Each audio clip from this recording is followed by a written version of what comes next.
For trusting us to inform you tonight. I am Ashley Mazuri. Our sign language interpreter is Damian Evans. And I'm Jesse Rogers. Welcome to the broadcast. Let's begin. Now, this year's Labour Day was anything but celebratory. Workers are reeling from job losses and pay cuts. This is because of measures put in place to contain the spread of the coronavirus pandemic. Brenda Kerubo reports on the unusual International Workers' Day. No music, no marching, and certainly no rallies. This is May Day 2020 amid the coronavirus pandemic. Some things don't change though. This year, Francis Atwoli, Kotu Secretary General, is not asking President Uhuru Kenyatta for salary increments, but to stop employers from issuing pay cuts. The only problem we are now facing, Your Excellency, is on pay cuts. They are not entering, some employers are not entering into agreements or negotiations with the union concerns. They are just arbitrarily and mercilessly applying these pay cuts without due regard to what eventually will happen to our members and workers of this beautiful nation. But first, there is a bigger problem to deal with: job losses.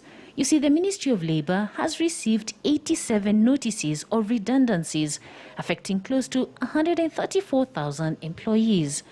All these jobs are in the formal sector, such as tourism, manufacturing, horticulture, floriculture and transport.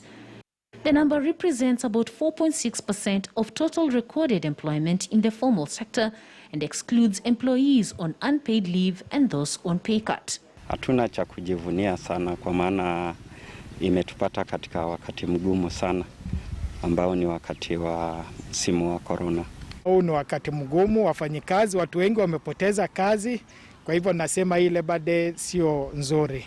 And we need, as we go forward, to put our economy on a strong growth path.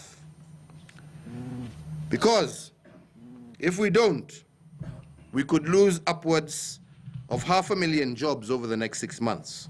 The president has his work cut out as workers ponder on how to save their lives and livelihoods. He says the plan is to buy Kenya and build Kenya.